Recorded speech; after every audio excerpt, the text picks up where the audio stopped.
그 SKC 경우는 제가 왜 좋게 보냐면 뭐 어쨌거나 동박 기술력 측면에서 어쨌거나 국내 1등이고 세계 1등이고요. 네. 아, 세계 1등이에요.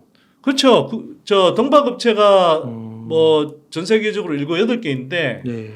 뭐 그중에서 이제 결국은 뭐 중국 업체들하고 이제 한국 업체들인데 네. 중국 업체들은 기술력이 많이 딸려요. 그러니까 보통 이제 그 가면 갈수록 광폭 1m 40cm, 140cm 이상, 그다음에 그 고강도, 그다음에 고연신 길게 늘릴 수 있고 뭐 넓게 잡을 수 있고 그러려면 이제 우러지지 않고 그 강도가 높아야 되고 그런 것들이 사실은 말이 쉽지가 않거든요. 네. 20 몇 킬로짜리 끊어지지 않고 그 동박 그 롤에 감기는 그 동박을 생산하는 기술이 그게 그냥 되겠습니까, 그게? 네. 예.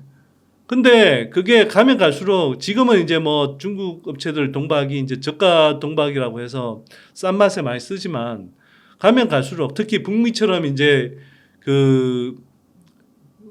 이제 북미처럼 그 생산 캐파 측면에서 보면 캐파 구축 비용이 많이 들잖아요.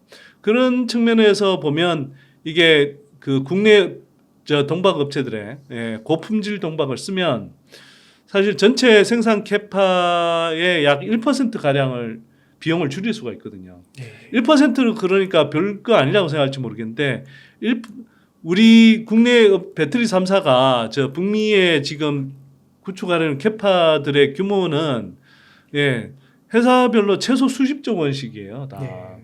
그게 1%만 할게요도 예를 들어서 50조 원에 1%만 할게 5천억이에요. 그게 작은 건가요, 그게? 그런 걸 아낄 수가 있는데 그 정도로 생산 효율을 올릴 수가 있다는 거죠. 그러면 가면 갈수록 고품질 동박을 안 쓰겠냐는 거죠. 네.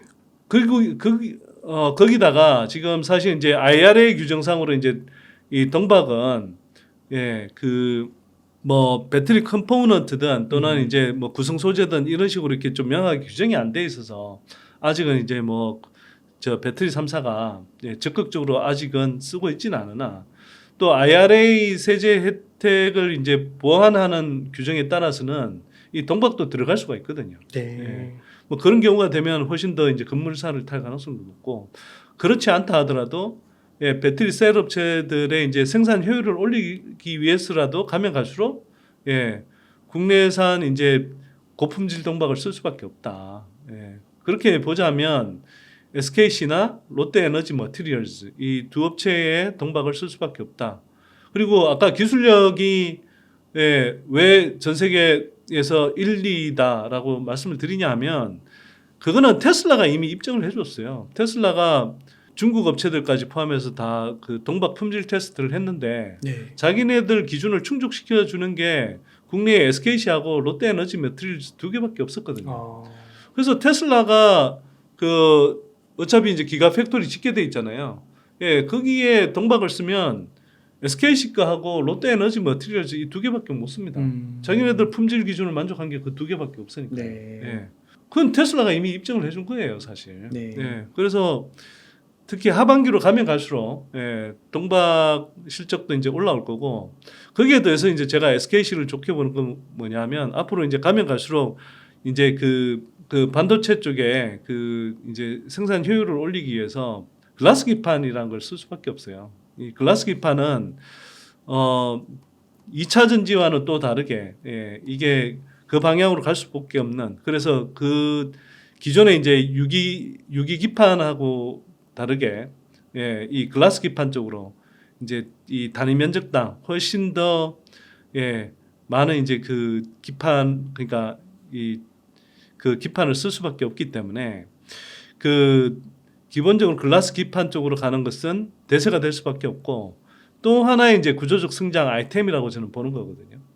그리고 이게 초기 산업이기 때문에 아직 경쟁자가 제한적이고요. 국내에서는 뭐 삼성전기도 한다고 하는데 SKC 쪽이 가장 빠릅니다. 네. 그래서 여기는 마진율이 기본적으로 30% 40% 이래요. 그러면 그 매출 성장률보다 이익 성장률 측면에서 굉장히 하여튼 기대가 되는 거고요. 그래서 SKC 같은 경우는 동박 사업이 올해 하반기부터 실적이 증가하고 올해 연말쯤 또는 내년 초 정도 가면 글라스 기판이 이제 본격적으로 실적이 가세하면서 그리고 거기는 특히 이익단에서 굉장히 큰 긍정적인 효과를 발휘하면서 실적과 주가를 동시에 끌어올릴 가능성이 높다 이렇게 이제 보는 거고요. 뭐 회사 목표대로 된다 그러면 제가 볼 때 한 3년 후까지 26년 정도까지 회사가 뭐 매출을 거의 7조 원 정도 끌어올릴 수 있다고 하니까요. 상당히 큰 주가 상승 여력이 저는 있다고 생각합니다. 제가 볼 때 최소 4-5배 이상 주가 상승 여력이 있다고 판단이 되기 때문에 이것도 제가 상당히 보수적으로 저는 말씀드립니다. 회사는 한 7-8배 정도로 회사의 어떤 실적 추정치 또는 목표치에 따르면 주가 업사이드가 저는 한 7-8배까지 가능한 기도 보이는데 줄여서 그냥 한 4-5배라고 말씀드리고요. 그래서 그냥 한 3년 기다려서 4-5배를 목표로 하고 투자한다. 뭐 4-5배가 안 돼도 3배만 올라도 나쁘지 않잖아요. 소장님 그러면은 소장님께서는 한 3년에 5배 정도 최소한 그 정도 나와야 그런 기업에 조금 투자를 하시는 편이세요? 제 이제 타겟은 최소 타겟은 뭐냐면 2년에 3배 정도입니다. 2년에 3배. 그래서 2년에 3배 정도 주가가 오를 수 있는 잠재력이 있는 기업들을 골라서 투자하죠. 그래서 투자하다 보면 2년에 3배가 아니라 2년에 뭐 4배, 5배 오르기도 하고요.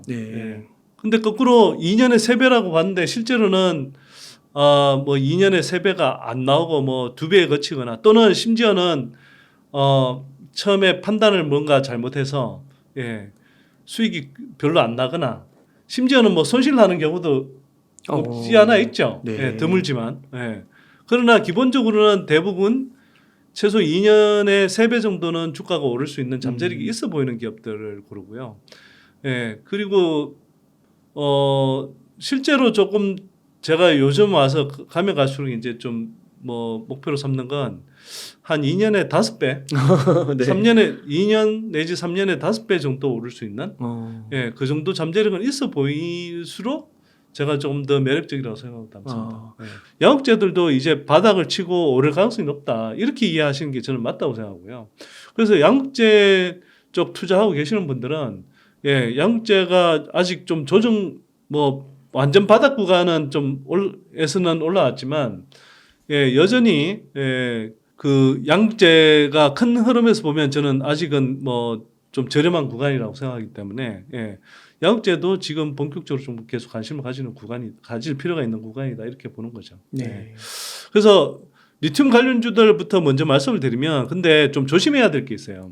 그 리튬 관련주들 중에서 포스코홀딩스나 뭐 좀 논란이 계속되고 논란으로 삼고 있는 금양 같은 경우 사실 뭐 포스코홀딩스는 호주의 필바르 강산에서 이제 채굴한 물량부터 해서 이제 뭐 본격적으로 리튬을 이제 올해 생산해서 공급하는 시기로 들어가잖아요.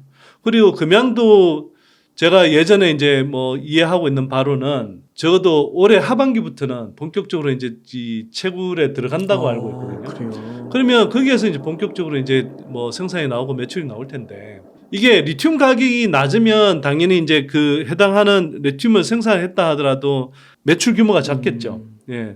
아니 킬로그램당 70달러 할 때에 비해서 지금 20달러도 안 되는 가격이면 적죠. 그만큼 매출 규모가 적게 표시될 거 아닙니까? 근데 거꾸로 리튬 가격이 바닥을 치고 오른다.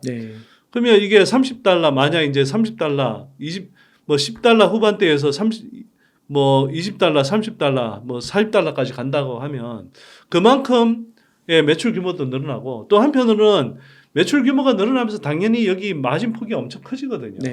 리튬 가격이 오를수록. 그러면 리튬 가격이 오르면 오를수록 매출과 이익이 늘어난다. 특히 이익률이 가파르게 증가한다.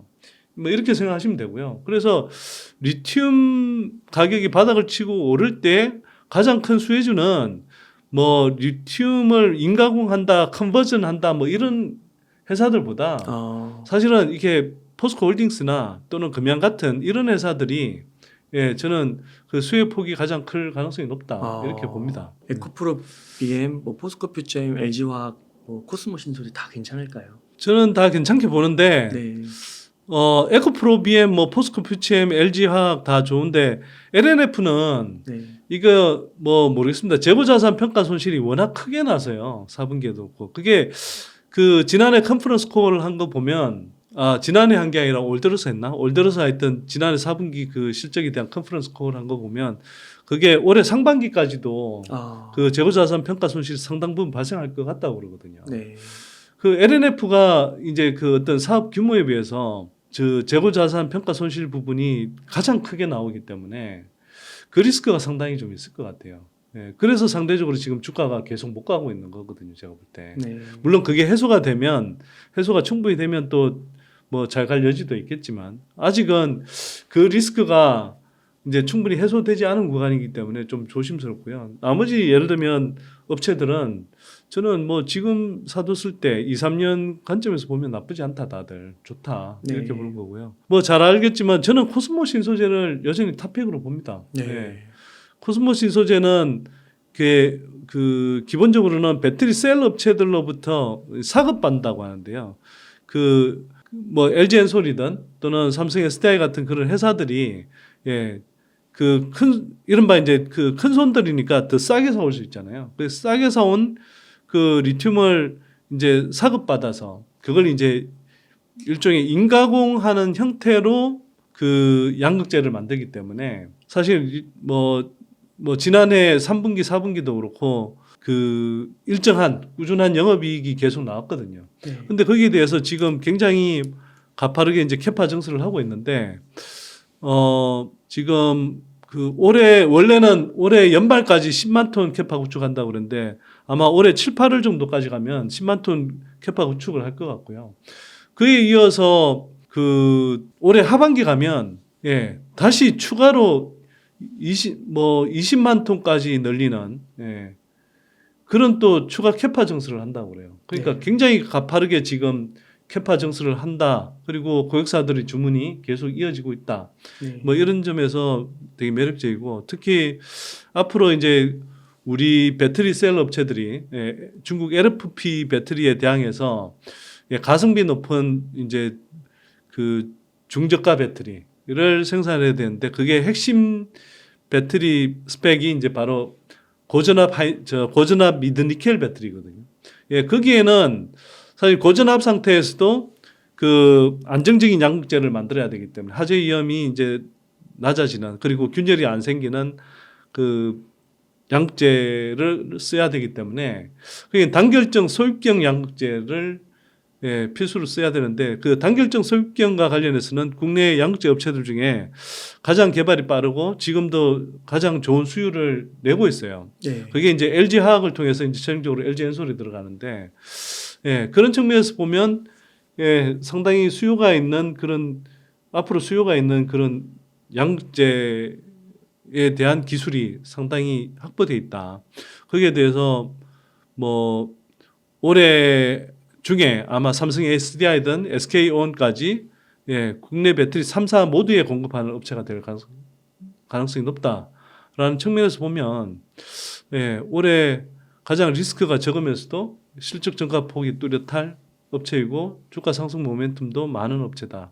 저는 이렇게 보고 있습니다. 네. 그 2차 전지 주가가 작년에 정말 그 피크를 찍다가요. 정말 모든 국민들의 국민주가 됐다가 조정을 좀 받았잖아요. 그 원인이 뭐라고 보세요? 아니 뭐 당연히 실적 성장이 둔화돼서 그런 거죠. 기본적으로 주가는 뭐 저는 실적이 함수라고 보고요. 그게 단기적으로 몰라도 중장기적으로 보면 늘 실적이 증가하면 주가가 상승하는 거거든요. 그래서 제가 뭐 자주 하는 말이 그 주가가 상승하는 모든 기업들의 실적이 증가하지는 않지만 실적이 증가하는 대부분의 기업들의 주가는 결국은 오른다라는 거거든요. 이 말을 좀 더 풀면 뭐 주가가 오르는 건 여러 이유로 오르죠. 무슨 뭐 정책 테마에 따라서 오르기도 하고 뭐 이런저런 뭐 기술 테마 심지어는 선거 테마로도 오르지 않습니까?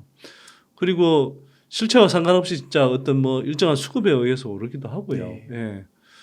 예를 들면 저는 에코프로모티 같은 경우는 좀 뭐 주주분들은 좀 한테 미안하지만 지금 고평가 단계에 갔거든요. 네. 예. 근데 수급 때문에 사실은 굉장히 많이 여전히 높은 수준이잖아요. 네. 그리고 그보다 훨씬 뭐 그거는 비할 바 없이 제가 볼 때는 레인보우 로보틱스 이런 회사는 지난해 매출이 150억인데 그리고 적자는 뭐 3,400억씩 나는데 시총이 3조가 넘어요. 그러니까 국내 여의도 정권가가 진짜 웃기죠. 이런 회사는 시총 3조가 돼 있는데도 자기네들이 물량을 갖고 있거나 해서 그런지 모르겠는데 이제 뭐 예를 들어 특히 유진투자증권 2차전지 그렇게 폄훼하는 유진투자증권 고평가돼 있다고 하면서 레인보우 로보틱스는 계속 띄우는 리포트를 내요. 이거는 진짜 의의가 없죠. 넌센스에 가까운 거죠. 그다음에 한미반도체. 저는 한미반도체는 그냥 기업으로 본다면 분명히 좋은 기업이 맞고 저도 한때 관심 가졌던 기업이고 짧은 기간이지만 투자도 했던 기업이거든요. 근데 그 한미반도체 같은 경우도 지금 뭐 HBM 시장이 이제 성장한다고 하니까 막 주가가 이제 미친 듯이 오르는데 제가 보기에는 근데 이게 실적으로 지금 합리화해줄 수 있느냐 저는 도저히 안 될 것 같거든요. 이 업체가 소재업체도 아니고 장비업체이기 때문에 HBM 시장이 성장한다 하더라도 뭐 TC본드라든지 뭐 이런 그 장비와 관련해서 예, 수주를 받는다고 해도 보세요.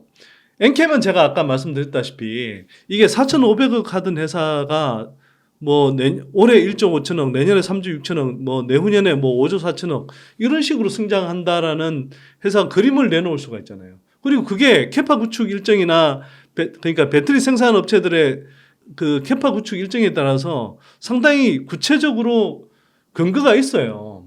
근데 한미반도체가 지금 뭐 지난해 몇백억 수주를 받았고 올해 뭐 얼마 전에 또 1,000억대 수주를 다시 한번 받았는데 그렇다 한들 이 회사 지금 시총이 뭐 8조 원 이렇게 되는데 네. 8조 원 뭐 9조 원 이렇게 되는데 이 시총을 합리화해 줄 만큼 그런 실적이 생기냐는 거죠. 그러니까 우리가 기대감을 어느 정도 반영해 주는 것은 필요하나 이게 마치 그걸 그 도저히 아무리 이게 좋게 보더라도 그 실적으로 합리화되지 않는 수준의 그런 주가를 반영하는 것은 저는 그건 거품이라고 보는 거예요. 네. 예. 제가 엔캠이 예를 들어서 단기간에 가파르게 올랐다라고는 생각하지만 이걸 제가 거품이라고 단정하지 않고 오히려 뭐 여전히 한 2년 정도 내다본다 그러면 상승 여력이 여전히 있다고 이야기 드리는 이유가 뭐냐면 회사 목표대로 진짜 5조 4천억 정도의 매출을 만들어낸다 그러면 시총을 최소 10조 원 봐줄 수 있고 거기에서 이익률이 좀 더 좋다 그러면 10몇 조까지 봐줄 수 있는 회사란 말이에요. 그러면 그리고 사실 더 연장하면 이건 너무 좀 그 기간이 멀어져 있긴 하지만 2030년 가면 회사 목표는 30조 원 매출 목표예요. 네. 네, 30조 원 매출에 그러면 최소 3조 원 영업이익이면 이게 영업이익 멀티플 20배를 주면 60조 원 시총이 가능하다는 이야기거든요. 네. 근데 우리가 거기까지 보지 말자고요. 네. 보지 말고 그러나 이만큼 가파르게 성장하는 실적으로 가파르게 성장할 잠재력이 있기 때문에 저는 그만큼 평가받을 수 있다고 생각하는 거거든요. 네.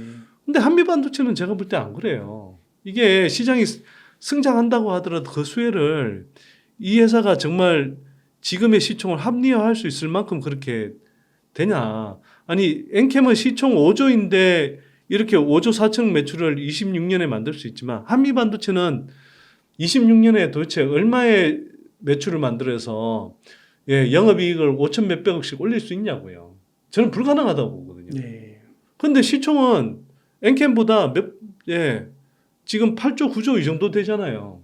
그러니까 제가 보기에는 거품이라고 보인다는 거죠.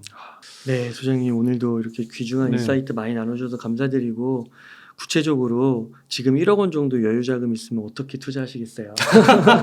이건 너무 직접적인 질문인데. 네. 네.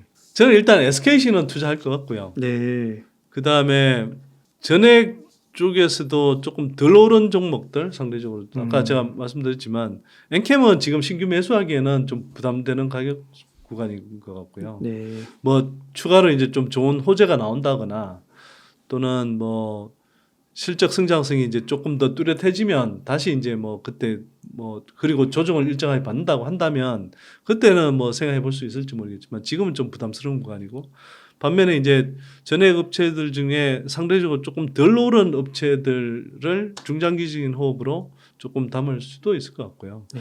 그다음에 양극재 업체 중에 뭐 저는 실제로는 잘 담지는 않습니다만 일반적인 관점에서는 에코프로 BM이나 뭐 LG화학이나 포스코 퓨체엠 같은 회사들 이런 회사들은 또는 그다음에 이제 코스모 신소재 같은 회사 이런 회사들 좀 담으셔도 괜찮을 것 같고 근데 개인적으로는 어쨌거나 제가 이제 지금 이미 보유하고 있기 때문에 뭐 편향이 있을 수 있는데 뭐 SKC 그다음에 양극재라면 코스모 신소재 뭐 이런 업체들 좀 담을 것 같고요. 그다음에 뭐 리튬 관련주 중에 그 포스코 홀딩스도 저는 괜찮다고 생각하고요. 뭐 금양은 자꾸 제가 언급하면 이게 또 이거 가지고 제가 또 뭐 좀 그 안 좋은 상황에 이렇게 놓여 있는 측면에서 뭐 자세하게 이야기하기는 좀 그렇고 그 리튬 관련주들 중에서도 조금 개별 기업들 스터디한 상태에서 뭐 한두 종목 정도는 담을 수도 있지 않을까 이렇게 생각합니다.